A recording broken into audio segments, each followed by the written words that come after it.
over the world, the COVID-19 global pandemic has presented new perspectives of discussion ahead of the close of this year and where the world is going. We have very, very many narratives being thrown at us. Our media in Uganda has presented quite a limited perspective, which is only contextualized in the Ugandan perspective, but does not seem to factor in the global perspectives and the global context of everything that is happening. Today we are going to expand this discussion beyond what has been presented to us, to further appreciate those nitty-gritties that could perhaps shape the ideological perspective of the social, political, and economic terrain of Uganda. And to join me for this discussion, I am with a global award-winning journalist, Mr. Solomon Sewanja. Solomon, thank you very much for joining us. Thank you very much. As we take on this interview, you realize the dream that was backed by critical investigative journalism. You backed the African Institute of Investigative Journalism. What has your story been like for investigative journalism? Thank you very much for having me today, and I really appreciate it. So, investigative journalism provides an opportunity for us to contribute to changing our society. It's not the everyday journalism of press conferences and the normal storytelling. Investigative journalism requires us to dig deeper. It requires us to explore different, diverse voices on a given story, and it's in public interest. And so over the last 13 years of my journalism career, I have focused on investigative journalism as a tool to advocate for change. I have done so many stories that have had impact in this country. The epitome of my career in investigative reporting was the story I did around adoption and legal guardianship. In this country, we explored the lacuna in the law that allowed people to fly into the country, deal with bad lawyers, dirty lawyers, to sell children onto the market in Europe, using a gap in the law to adopt and take on children as legal guardians. That story was called Taken and Never Returned, and I did it when I was still at NTV. And that story really was very big, that Parliament, started an investigation into it. Civil society picked it up, and ultimately the Children's Act was amended because of a story that I did. I think the other story that I really celebrate in my 13 years of journalism is the investigation I did in collaboration with the BBC, Africa Eye, and NBS. And that story was about stealing from the sick, where medical officers were stealing drugs and selling them on the black market and exporting them to neighboring South Sudan and Congo. As a result of that story, we saw the people implicated in the investigation arrested. We saw the president coming in strongly to speak about the stealing of government drugs. We saw the international donor community committing funds to the national medical stores to follow the medicine to the last user. So I'm really, really happy that through investigative journalism, we can go so far to question the powerful, demand for accountability, and also, implicate people who are involved in human rights violations to be brought to book. And I think that investigative journalism is the future of change in this country. When we see people exposed, when we have evidence to pin people, then we expose them so that the world sees, and ultimately the community becomes agitated and then take up their rightful place in demanding for accountability from the people that govern them. So I'm really grateful to have contributed 13 years of my life to investigative journalism, And now I think that is where the dream was born of the African Institute for Investigative Journalism, which pretty much really was about growing investigative journalism. So we all figured that this space should be used to nurture the next generation of investigative journalism, investigative journalists, so that they can continue with the journey that we also contributed to through training them, building their capacity, through providing spaces for them to work, through teaming them together, journalists from different media houses. I believe that investigative journalism is not about competition, that this media house is better than the other, but it's a public good. It's about public interest. So what we do at the Institute is to bring journalists together from different media houses to appreciate each other's strength and contribute in terms of resource mobilization, equipment, to do investigations that really cause change and impact. And so this is what we're doing at the Institute. And we think that with the support of, this is a dream, with support from, people who love journalism, people who love investigative journalism, we can go so far to change this country through investigative journalism. Yeah. And Solomon, the award that you won, the Communal Award, I think, which launched you even on a bigger global platform, is anchored in the faith of telling the African story genuinely, without coercion, without being flipped, just in favor of just one narrative. And from all the three pieces you talked about the investigative journalism, you've told the story as a narrative. How do you think the COVID-19 situation has actually redefined the African story and the Ugandan story? In 2019, COVID came, and we registered our first case here. And I remember I was doing news that night. I was still in the newsroom, and they told me I'm going on set, and I broke the news that we had the first case registered in this country. That was scary. Ultimately, COVID-19 had come home. There was a lot of panic.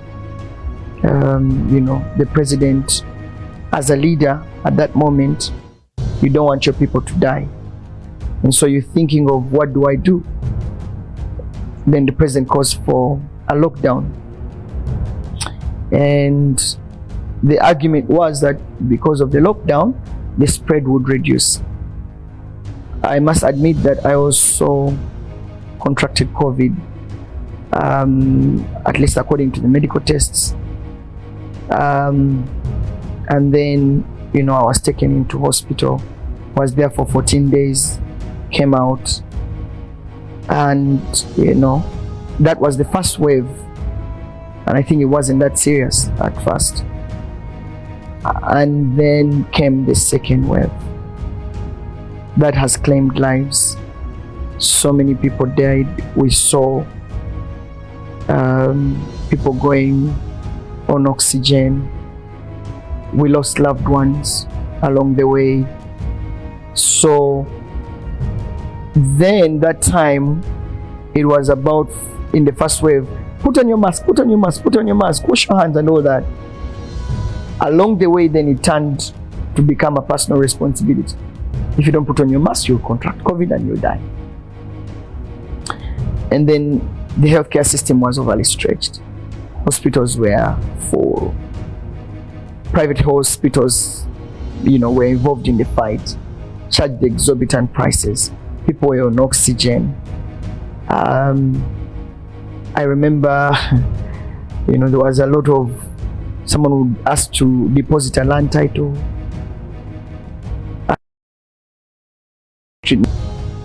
You don't care about the price, you just want to ensure that your loved one is kept alive.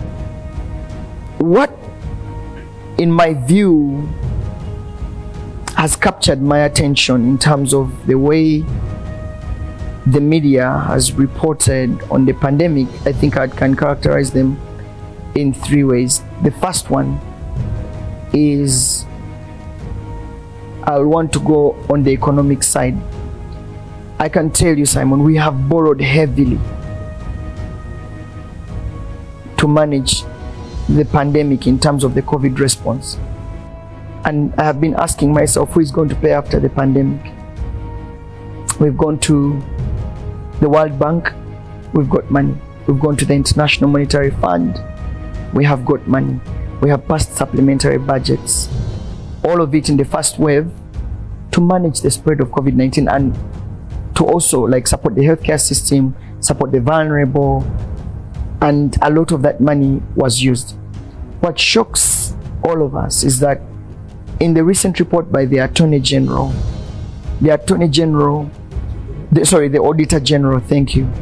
Auditor General of this country came out to say that 1.3 trillion shillings cannot be accounted for.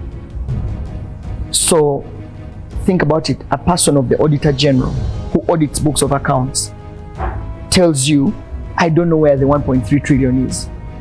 So a lot of this money has actually been swindled so much that we don't know where that money is. So the mafias in the system have been stealing this money. How? By bringing on the private sector. And I think it's the responsibility of investigative journalists in this country to take on that mantle, name and shame with precision which ministry failed to account for the money, which public sector, private sector companies were involved in these deals. I can give you a classic example. There's a company that was hired to supply food to all COVID-19 facilities, like hospitals, Nambole, Mulago, everywhere. It's a shame that one company was procured to supply food to all centers from Karamoja to Kisoro. One. Can you imagine? That company is headquartered in the central, but it even goes to Karamoja, supplies food. But this is not what is shocking. What is shocking that in some areas they were pricing that they were spending about 65,000 shillings per person per day. Can you imagine? Food. One of the ways people stole money was food. So they would spend money on food, especially on the first wave. How can you say someone you're spending 65,000 shillings per person per day? So imagine that money times the number of people who were in quarantine. Multiply it and look at how much profit that person has made. Now I happen to have been in there. We were given a donut and porridge. We were given meat, rice, matoke. You know that silver plate? Yeah, for dinner and for lunch. So what this company was saying is that they spent 65,000. It's a shame that this country gave a company a contract to procure computers at 8.5 million. A Dell computer, my brother. Dell. Even if it's new. A basic Dell computer at 8.5 million. If you go on the market and look at the market prices for this, it's about 3 million a Dell. But they priced it at 8.5. So in the procurement process, they put each computer at 8.5. Now remember, they had to buy computers for all different health facilities to report. What is the software installed? Word, Excel. So we spent 8.5 million shillings per computer. Now that goes to underscore how some people within the system collaborated with private companies to actually steal money. Solomon, in an interview given to the Daily Monitor by the Permanent Secretary of the Ministry of Health of the Ugandan government, Dr. Diana Kini, she said that one of the things that have slowed down, if I'm to paraphrase her words, and have slowed down the fight of the COVID-19 in Uganda is the rigorous procurement process And in the time of crisis, we should not push the government so hard on accountability, but rather first address the most urgent thing, which is saving lives, and first suspend, so to say, accountability. What do you make of that? That's creating a fertile ground for corruption. There must be a safety, even amidst the pandemic, there must be a safety net to guard against corruption, because ultimately we the taxpayers are going to pay for that money. So do you want us to be blind to the fact that these things happened and that we shouldn't question accountability because we're in the pandemic? Ultimately, we are going to actually pay for this money. Uganda's debt to GDP has grown to 51.9. We recently got a loan of $1 billion from the International Monetary Fund. They have so far released about 286 billion. You can imagine this money is all being put into the COVID-19 recovery process. But how has it left us? Is there accountability for this money? I think that this country needs to take issues of accountability very seriously, and they should stop playing around with them. There are people who are into the international business game of the loaning. The people from the Ministry of Finance who are negotiating these deals. You know, these banks are like the normal banks, even though they play at national level. So they say, you guys apply for the loan, we can make sure that it goes through. So they go to the IMF, the Ministry of Finance applies, then they go to Parliament, which Parliament is actually largely governed by people within the ruling party, which is the National Resistance Movement, which perhaps sometimes never debate to conclusion of this report. So a Minister of Finance comes up and says, request to permission to borrow. There's no adequate debate on the floor, and then the Speaker puts it to the House. I therefore put the question to you, permission to borrow. Let those in favor say aye, those who are not say nay. And then the loudest person takes the day, and we say the ayes have it. You realize that we don't have systems that are supposed to check, for example, acquiring a loan.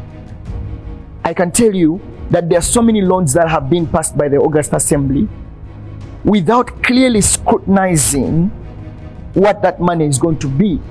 There's a report that was released by the Ministry of Finance that showed that we have so many, that the ministry gets money, disburses it to the different ministries. The Ministry of Finance gets this money, disburses it to the different ministries, and the absorption rate of this money is significantly low, right? So we get a loan, for example, of 10 billion. We allocate 5 billion to the Ministry of Agriculture to execute the Doho Rice project. But the Doho Rice project actually doesn't take off because of perhaps they did not account for the first disbursement, and therefore they cannot give them the second disbursement. But the loan that we got was at a higher interest. So what am I trying to say? I'm trying to say that we have borrowed heavily during this pandemic. The money has been misused. There are two audits, but one from the Ministry of Finance, the other one from the Ministry of the Auditor General, the other was from the Ministry of Finance. So all these speak to abuse of office. All these speak to the heavy corruption within the pandemic. And I think it's time for the president to put his foot down and actually come out on issues of accountability and punish the people who have been implicated in the Auditor General's report. It is not absolutely enough to have reports done by the Auditor General and are left on the shelves without any form of implementation. This country needs to stand up, rise up, demand for accountability, because ultimately it is our children and our grandchildren who are going to pay for this money. Yeah, because Solomon, we find ourselves in a situation whereby we seem to be lacking in the dark and being haunted by ghosts from a failure to account. Remember the time when there was this massive theft of the government funds that were meant to, help in the fighting of the AIDS and the HIV and AIDS. But the people who are apparently implicated were later on released and even others promoted to further positions. In this recent times, we have seen, I think, the Honorable Kaboyo, the minister, who was first rejected by the Appointments Committee of Parliament on grounds of implication from the government, but subsequently, because Parliament was suspended in the time when there had to be massive scrutiny, she was then reappointed. She was then actually not reappointed, but she was asked to be a minister. Does this speak to the inefficiency of the system or the lack of political will from the head of state to implicate his people? This all goes to the system. I think there's a deliberate move by those that lead this government not to put up systems, and that everything should be dependent on the top echelons of power. And when President Museveni, for example, wants something done, he will go the distance to have it done. I can give you a classic example. We saw the executive the executive's invisible hand in the processes of parliament. The president himself came out to say, well, I had to call people at night and convince them to support Anita and and Olanya. I had to do it. I had to call people. And yet you would think that Parliament would conduct its work independently of the state. We have seen the executive literally taking over the legislature, right? And so it speaks to, does President Museveni want something? They will go they'll go to the limits to ensure that that issue is implemented. We've seen so many of those examples of how, how things are supposed to be done and how, they were not. For example, there was a rule that no one, I remember, I think the later Ronda, there was a lot of resistance to his appointment as a minister. That time I think he was still serving as the CDF. We remember all the noise, but it happened. There have been so many instances where the president has had to intervene to make things happen, right? And I think that speaks to the independence of the organs of the state. The legislature is not independent of the executive. I think it would be naive for me to argue that, that Parliament can actually stop something from happening, especially in the current context. So the legislature is not independent of the executive. And because of lack of systems, the executive takes over everything. Everything. The president wants a supplementary budget for State House and the UPDF, done.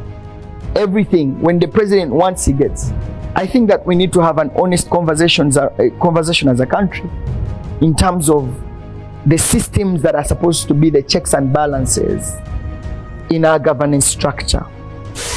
Yeah. Now, Solomon, you talk about the systematic failure in terms of execution of the public goodwill, the realization of our democratic dream as a nation.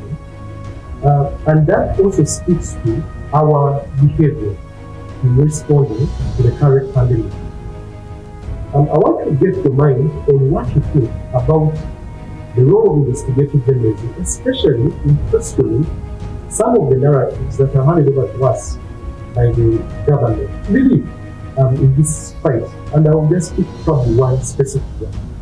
So our government has been fond of relying on World Health Organization, an entity which is not probably democratically elected, but leans heavily on the scientific expertise and experience over the years to sort of dictate or guide nations in how best they should run and respond to the COVID-19 pandemic.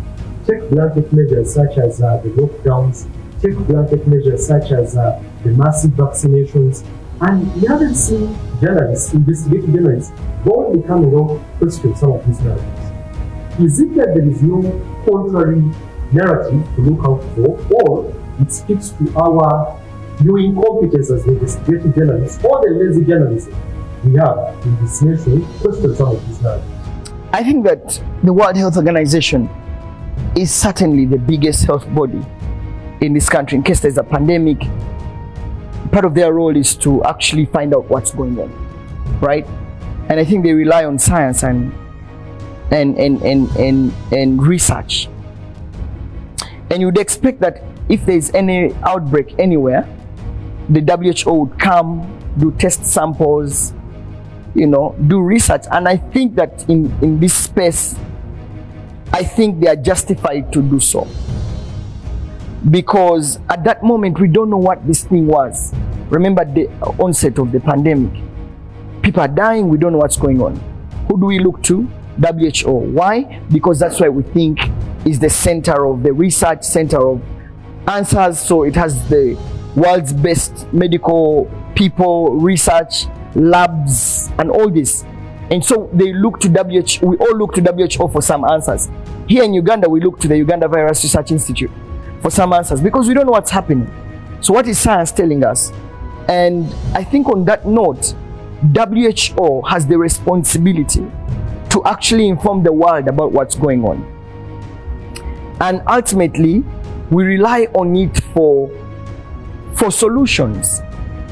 And I can take you back to, so the first data that comes from WHO is that this is things called COVID-19. They named it. It spreads by that. Remember, we were told that when you touch a surface, it still remains there. When it goes through, breathing in and out and all that, it's contagious, highly contagious. So at that moment, then you think, what are we going to do? We don't know. We don't have a cure. So ultimately, they advise, go for a lockdown. Let people stay home to manage the pandemic. And I think science has told us that with the lockdown, the infection rate significantly reduces. And there is empirical evidence to that.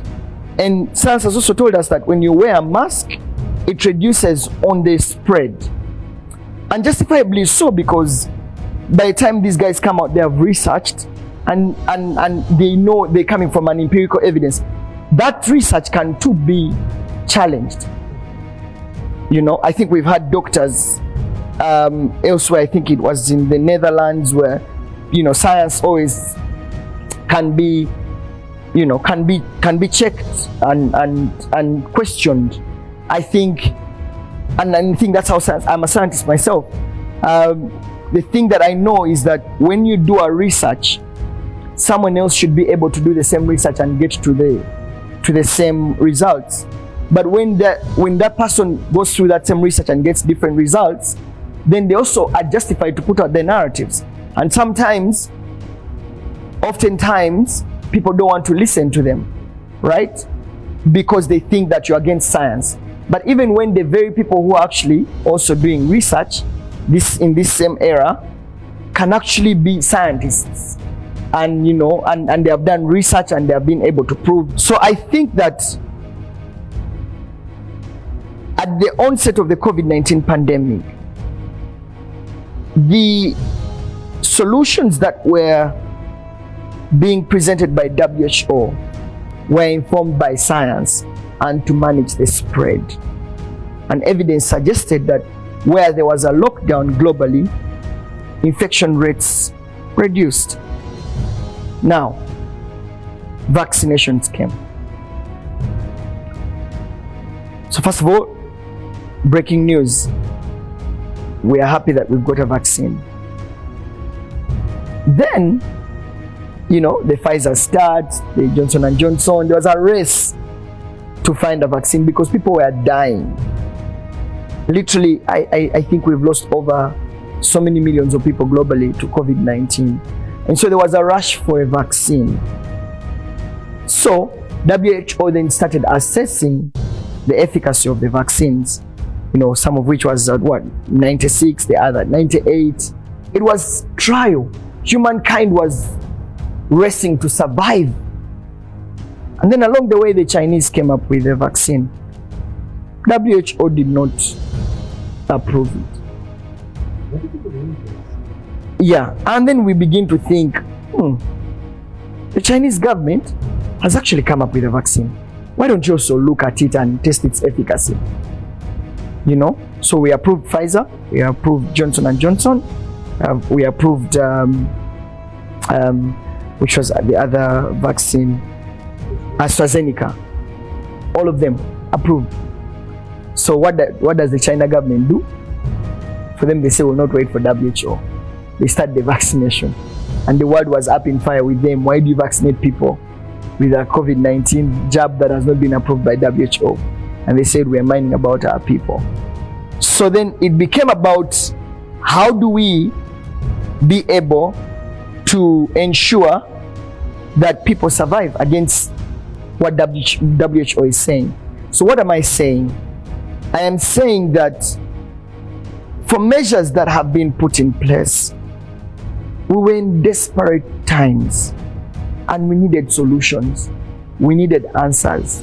WHO came to give us something that could, help us survive, the human race to survive, and then they control the narrative.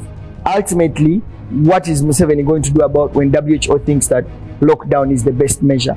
If UK is locking down, the US is locking down, Israel is locking down, who are you not to lock down when your people are going to die?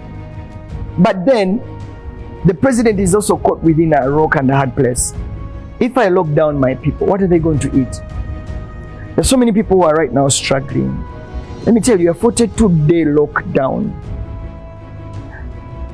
Forget about us who are able to buy food. Us who are able to put fuel in our cars and survive. I want you to draw your attention to a guy who has been selling Buvera in Chikuvo.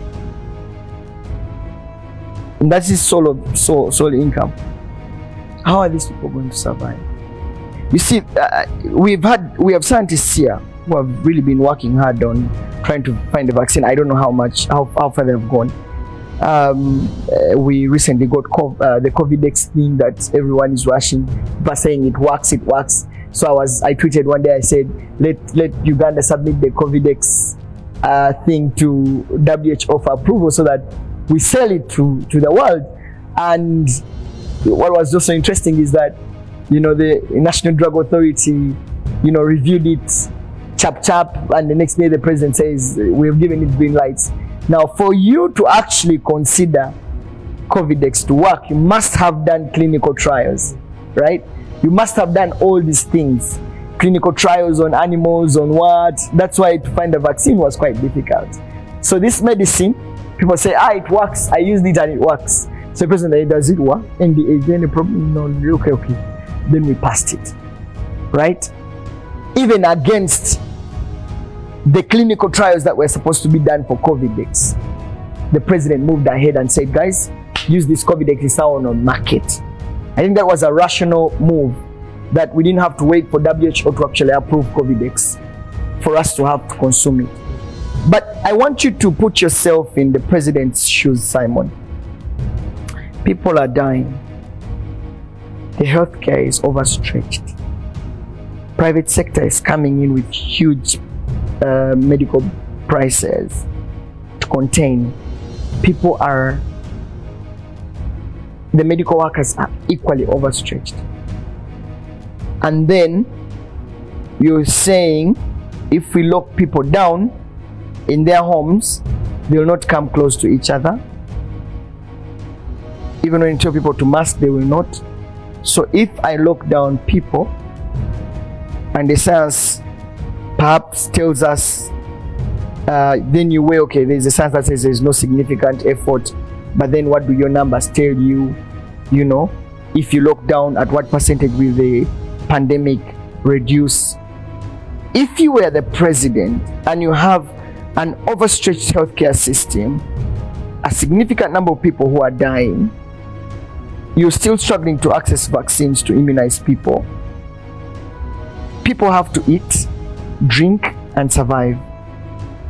In that state, I think it was a very painful decision, in my view, for the president to lock down people again. Because as a person, he knows the economy is struggling. People were in the lockdown. Kids are not going to school. Everything is in a mess. People are dying. The spread of the pandemic is increasing. In my view, I think that he was justified to lock down the country.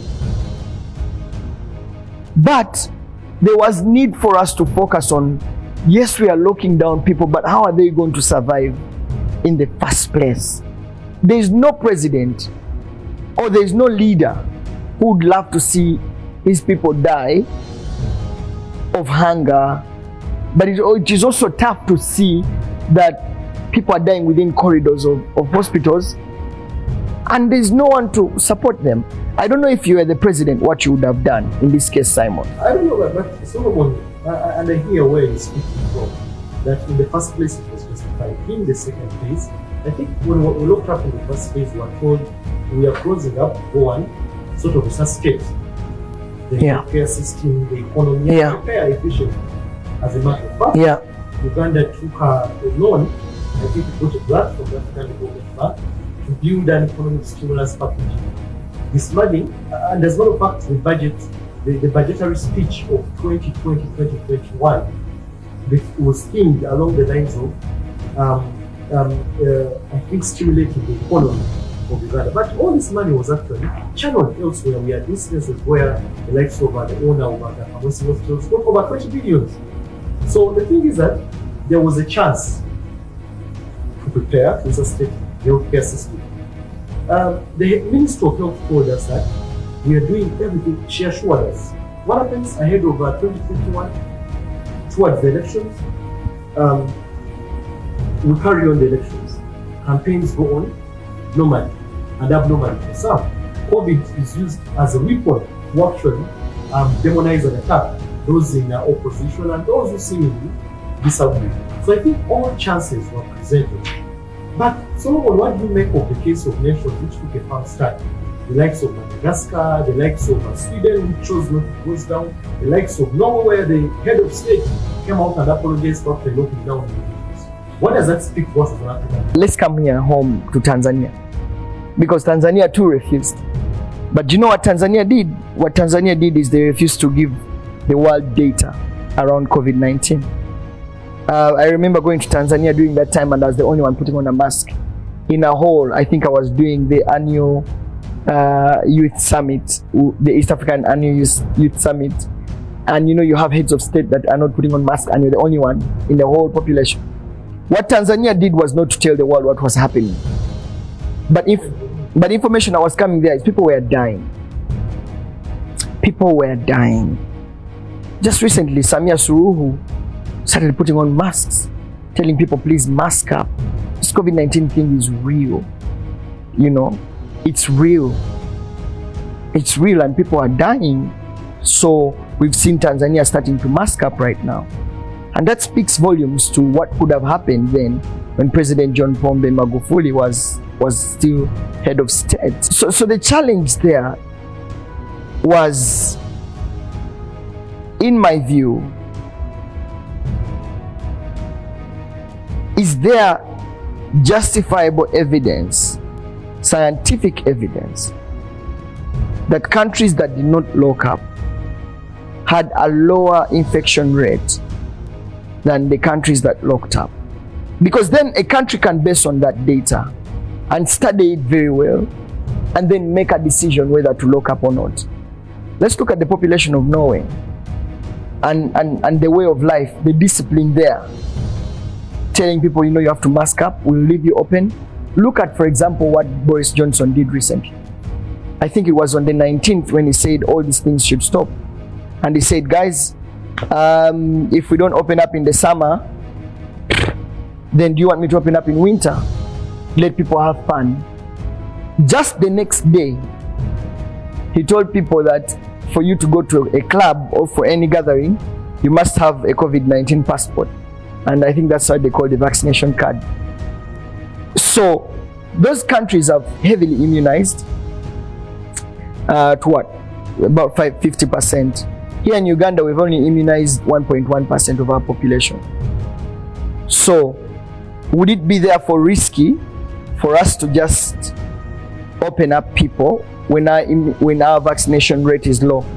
Yesterday I heard that the WHO has given Africa about 500 million doses of AstraZeneca to speed up their vaccination process. Israel is one of the countries that has immunized highly. I think it stands at about 80% of its population immunized. And in Israel, you'll find people who are not putting on masks. You find, UAE, Dubai, which said we are open for business, has a very strict measure and policy that they find you when you have not covered up your nose, jail completely. So what we need to now start debating, if we are going into the debate of the measures, then we need to look into the different dynamics that describe a given population for us to justify whether a lockdown was necessary or not. You see, what is about some of the nations, such as Sweden, because they've been vaccinated in the first phase of the pandemic. It made a very bold and saying we shall not lock down. Right now, that's in respect of vaccination. UK is a different situation because they have built their herd immunity out of massive vaccination. Unlike Sweden, which was closer. Many states within the United States refused. So then it's important for us to look at the numbers, the infection numbers. So if we're going to study Sweden and some of the states in the US that did not close up, let's look at the data. What was the infection rate? That many people were, what was the infection rate like over the number of days into it? I think that can help us understand better that yes, this country did not lock up, but the infection rate was actually lower, and therefore what explains the fact that you did not lock up but you had a lower infection rate? What is it that you did that actually kept the infection rate at minimal level? It's important to understand the science,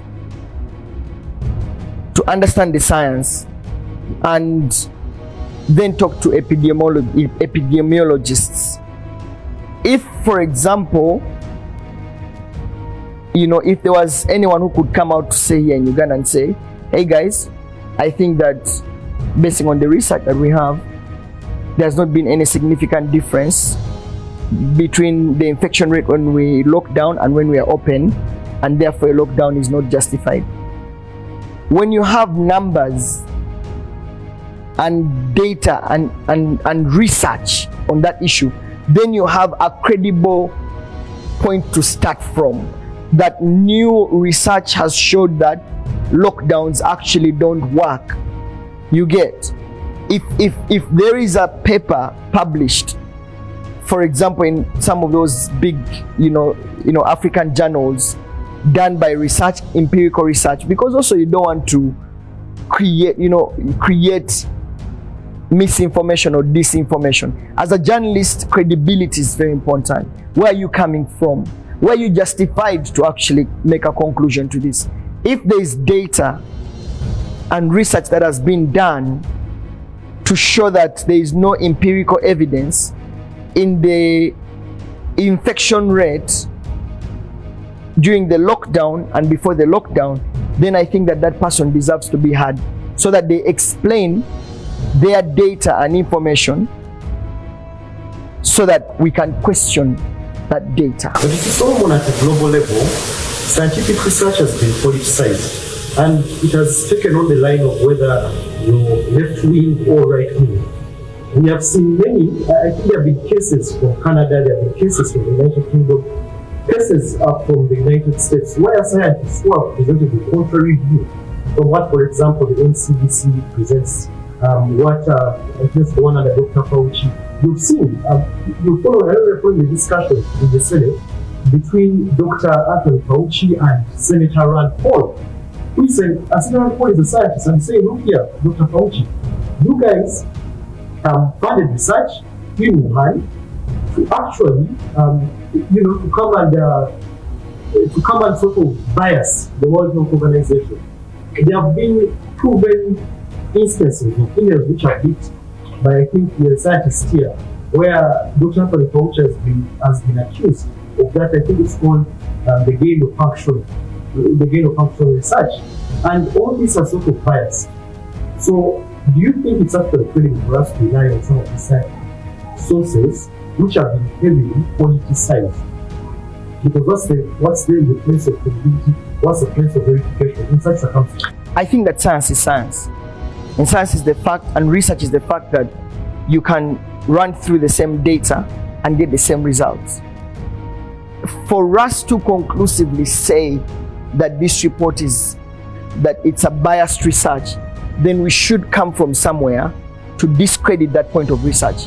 If, for example, for your bachelor's research, if I right now go, and research has to keep alive, if I right now repeat your research and go through your work and raise any red flag, and I say, I got this guy's thesis, I actually redid the research using the same variables in his research, and I got something different, then you're justified to go to the university council and say, I want to appeal this guy's research. They can recall it and they actually put it to test. So my point is, as a scientist, I know that if anyone stands up to question my research, then that research should actually be questionable, because, and then it's put to test. Science is not he said, she said, he alleged. No. Are you able to run that study again and find the same results? Now, Solomon, do you feel that investigative journalism is threatened in the era where we are, where we're having situations of deplatforming of people, especially on many social media platforms, by the big tech, because of presenting contrary views? And there are very many instances. I think there is a journalist, I think she's called Sunetra Gupta. She must be a scientist, and a couple of others who have actually been deplatformed because of presenting contrary views from those which are upheld by the so-called scientific goals of this COVID-19 era. You feel that your trade is being... That's a hard one, because at the core of every journalist, there's some things we hold so close to our hearts as journalists. Credibility. I'll tell you this, if you have evidence whatsoever to come out to say that this is this and this is this, then you need to be heard. I'll tell you an example. There are people who have come out to say that there is no God. And they have come out with science, they have done studies, they have done all these things. They said, no, there is no God. The people who believe in the theory of creation strongly disagree with the theory of evolution. For them, they say, no, we did not evolve. We are created in God's image. And we are human because God created us. And that there is a God who holds everything in the universe together. And there is a God who actually gives us air to breathe. And you're going to die and go to hell or go to heaven if you give your life to Jesus. Two different schools of thoughts. You find that the person in church doesn't even want to hear any diverging view about there is no God. Stop lying, people. They would rather want to continue to preach the message of faith and message of God and the message of creation. So they will try as much as they can to close out the theory of evolution, because it comes directly against the theory of creation. And that's exactly what's happening now. That those with contrasting theories, the other theory that thinks is bigger, the theory of creation, tries to silence the theory of evolution. Right? The question though is, should we give the theory of evolution space to actually be heard and people present evidence that there is no God and that we came from evolution? We evolved from monkeys. Do I put it in perspective now? Yeah. I think you present, for me, I get from, there is a dominant narrative and there is one which is right. The danger that we have seen today in these cases is that those who come up with contrary views are called conspiracy theorists, they are called COVID deniers, they are called all anti-vaxxers, they are called fascists in some races amongst others. So there's a lot of use of strong language. But I want to continue to talk about the perspective of God, and I know that Solomon will worry this. Do you feel that your freedom of worship has been threatened by the measure, specifically the measure of lockdown, do you feel that it's a strong approach? Because there seems not to be an end in sight. Simon, I'll tell you, there's so many people who no longer go to church. Even when the lockdown was lifted, people stopped going to church. Yeah. I don't think it's because of the fear. It's because that's where the lockdown has pushed us. That previously, people would go to church. Churches used to fill up. Right now, even when you lift the lockdown, it is going to take a lot of time for people to come back to church. Not so much because of the fear, but because of what has become the new normal. Do you know what I mean? So people now, sit in their sitting rooms, put on some worship music, put on TV, listen to the word, and church is gone. And we are losing the fellowship. We're losing the communion that we had, the brotherhood that we had, that time when we used to, greet each other and say, hey, how have you been? What are you going through? Can we pray with you? That space where you would come to church and download and say, God Almighty, meet me in this space. And, maybe ask someone, can you pray with me? I'm going through this tough time. I'm battling sickness. I'm having a financial challenge. I need you to pray with me and hold my hand. I'm at a breaking point. We miss that space. I think that what the lockdown has done is that it has changed the whole narrative around church, and it has made so many people backslide in their faith. It has made so many of us lose that connection with God, especially for those that were weak in the faith, that we are relying on being refilled when they come to the altar. And that for me has really affected me as a Christian. That that time where I used to go into deep worship and get an interface with God and say, God, meet me in this place, I'm here. I am now so crowded with babies jumping over me. They wanted this assignment, pulling out a laptop. I have become overly busy for God. And that time when we used to go to church and spend 2 hours, 3 hours, 4 hours to worship, I just watch a sermon of 30 minutes and say a prayer and then move on. My final question to you, Solomon. In this apparently new normal context that is being thrown around, tweeted around by some of these so-called experts, scientific experts, what do you think the role of the church is in times such as this? Prayer. Is that all? I think that's the first thing. I think that people of God need to cry out to God to first of all help us and let this thing go away. I think it starts there, that we need to go to our knees and ask God to heal our land. I think that's the first thing. I think the other thing is, I think the church too needs to come up. The church needs to speak up about what is God saying. Amidst all this, we are so crowded with a lot of things. We're seeing death, we're seeing pain, we're seeing, desperation, we're seeing all that. But what is God saying amidst the pandemic, amidst all this? I think we need men of God to actually get into their prayer rooms and ask God, what are you trying to tell us? What are you saying? Speak, your servant is listening. What is happening? Even when, all these are happening, what are you saying, Almighty God? What is that fresh word that God is saying to the world? But at some point in 2020, you made an interview with Prophet Uganda. And I think the final part of the interview, you made a very specific question to him.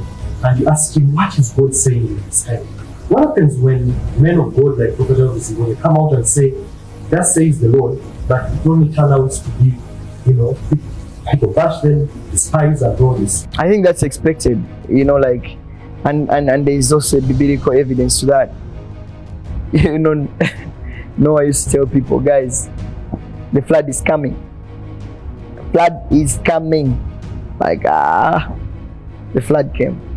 People died. Those that had were saved. The flood came. Men of God always, from biblical times, have come out to say, thus saith the Lord of hosts. If you do this, this will happen. If you don't do this, this will happen. Those that hear it, get it. Those that don't, perish. So what the voice of men of God is to speak, this is what God is saying. There's one thing that God will never do for us. Simon, as we conclude this, He has the power to do everything. God doesn't have power to do one thing, deciding for us. Ultimately, we make that decision. That's why in Deuteronomy it says, I put before you, I think that's Deuteronomy 30, I'll put before you life and death, but choose life. Imagine, He even tells us what to choose, but we still choose death. So, even when God speaks and says, guys, this is it, we choose. And so the voice of men of God should be, this is what God is saying. You either leave it or take it. It's your choice. This world needs healing. This world needs, there's the spiritual bit and there's the physical bit. I think we have lost loved ones. People have died. There's been a lot of bloodshed along the way. We've suffered, we've been bruised, and some of us broken, and others even irreparable. But amidst that circumstance and that pain, we need a healing process of our souls, of our spiritual beings. And it's a responsibility of men of God to start that process of healing and take us back to our knees, to pray and ask God to take this whole thing away. We have been attacked, and it goes so much to say, I think God is saying, okay, when you guys are ready, I will lift that thing off. So what is the role of the church? I think the role of the church is to pray to God and stop fighting, worldly things, because we don't wrestle so much against flesh and blood, but we wrestle against the spiritual, the world of the spirit. So can men of God take a deep dive into the spiritual realm and pray and fast and seek God and ask God to take this whole thing away? Because in my view, we need God. Well, Solomon, thank you very much for that very interesting and intriguing perspective that you present for us from your journey as a journalist, the worldview that has shaped you, and above all, this very exciting parting shot of the role of the church. And as we leave, the Lord has told us in the Bible, in the book of Jeremiah, that we are His battle axe, and He's using us actually to deal and to comfort the systems and offer alternative solutions. But above all, Solomon, thank you so much for giving us your time, granting us this very lovely moment. Thank you very much for having me.